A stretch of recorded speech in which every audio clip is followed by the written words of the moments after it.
제가 지난주 설교를 하면서 말씀을 모니터링을 해보니까 성령을 구하십시오. 그러면 하나님이 주실 것입니다. 찾으면 찾을 것입니다. 좋은 것을 줄 줄 아는 하나님께서 구하는 너희들에게 성령을 주시지 않겠습니까? 하면서 언약에 기대서 성령을 구하십시오 라고 설교를 했더라고요.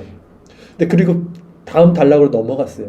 성령을 구한다는 게 무엇이냐? 해서 한 말씀을 더 드렸어야 되는데 제가 말은 해놓고 넘어갔더라고요. 그래서 성령을 구하는 게 물론 기도겠죠. 그러나 성령을 구하는 것의 본질이 무엇인지 오늘 그걸 한번 더 설명을 부가적으로 하려고 준비를 했고요.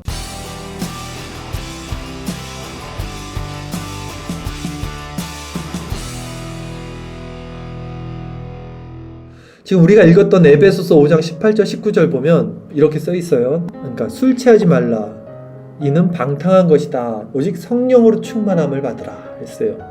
그리고 나서 시와 찬송과 신령한 노래들로 서로 화답하며 너희의 마음으로 주께 노래하며 찬송하며 라 그래요.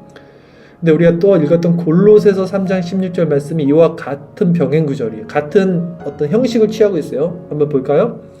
그리스도의 말씀이 너희 속에 풍성히 거하여 모든 지혜로 피차 가르치며 권면하고 시와 찬송과 신령한 노래를 부르며 감사하는 마음으로 하나님을 찬양하고, 앞구절만 다르고 뒤로 가면서 시와 찬송과 노래들로 서로 화답하며, 이거는 같아요. 시와 찬송과 신령한 노래로 부르며 하나님을 찬양하고. 그러니까 무슨 말입니까?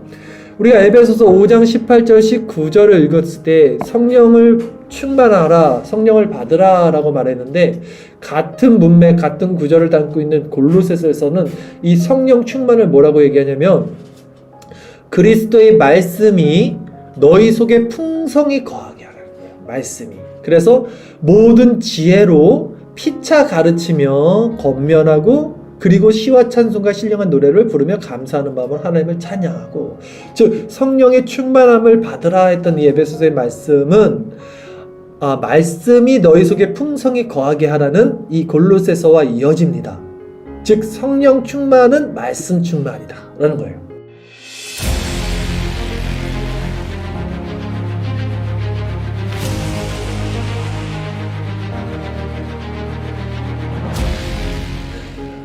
성령은요 말씀을 떠나서 따로 사역하지 않아요. 절대. 그러니까 성령을 구하는 건 기도로 구하는 게 맞아요. 그렇죠? 근데 기도는 말씀이 중심이 돼야지만 하나님이 그 기도를 받으신다는 거예요. 네. 그러기에 다른 말로 성령 충만을 받는다는 것은 말씀 묵상을 우리가 날마다 하는데, 이 말씀 묵상으로 나를 온전하게 채우는 거예요. 우리가 말씀 묵상을 날마다 하면서 나도 모르게 이것이 채워지고 있거든요. 하나님의 속성으로, 그 하나님의 성품, 하나님의 형상으로 내가 닮아가요.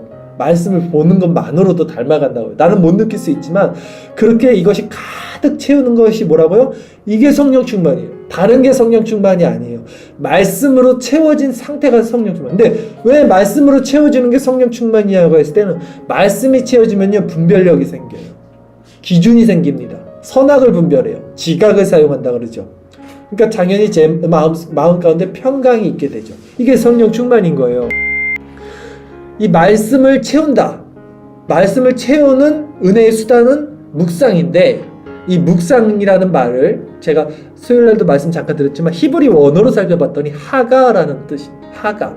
이 하가가 뭐냐면 신음하다, 호소하다, 또 속으로 울부짖다, 이런 원어의 뜻이 있어요. 그러니까 즉 그것을 반복적으로, 이 묵상이라는 것은 반복적으로 행하여 그것이 나를 지배하는 상태를 말하는 거예요. 우리가 울부짖고 이 신음하는 것은 내 내면에 무엇이 가득 차서 이것이 토해내지는 거예요. 즉 내 내면에 가득 차지 않으면 사람은 울부짖지 않고 호소하지 않고 신음하지 않아요. 이 묵상이라는 것은 신음하다, 호소하다, 울부짖다라는 원어가 있듯이 말씀이 내 안에 가득 찬 상태를 반복적으로 말씀을 나에게 가득 채운 게 묵상이라는 거예요. 그리고 이 묵상이 성령 충만의 원동력이라는 거예요. 이걸 기억하셔야 되는 거예요. 내 안에 말씀이 가득한 상태에서 주야로 말씀을 묵상하는 게 그게 성령 충만이고 복 있는 자의 상태죠. 다시 말하면 성령 충만이란 무엇을 하든지, 내가 세상 가운데 무엇을 하든지 내 생각과 마음이 세상에 빼앗기지 않는, 그리고 그 말씀으로 인도함을 받는 상태다 라고도 할 수 있어요. 어떤 형편과 어떤 환경 가운데서도 외부의 것으로 영향받지 않는 상태, 이 외부, 세상, 사람, 이것으로 내 안에 영향을 받지 않는 변함없는 내면의 이 평안한 상태, 이것이 성령 충만이에요. 이것이 다른 게 성령 충만이 아니에요. 뭐 기도하고 뭐 풀뿌리 잡고 나무뿌리 흔들고 막 임파테이션 뭐 하고 이게 아니에요. 성령 충만은 말씀이 채워져서 바울이 얘기했듯이 외부의 상황이 어떻든 외부의 환경이 어떻든 그것이 나를 관여하지 못하는 상태, 이것이 뭐라 그래요 바울이? 나는 어떤 처지와 환경 가운데서도 자족하는 일체의 비결을 배웠다라 그러죠. 이게 성령 충만이에요. 이게 말씀이 꽉 차서 흔들리지 않는 거예요.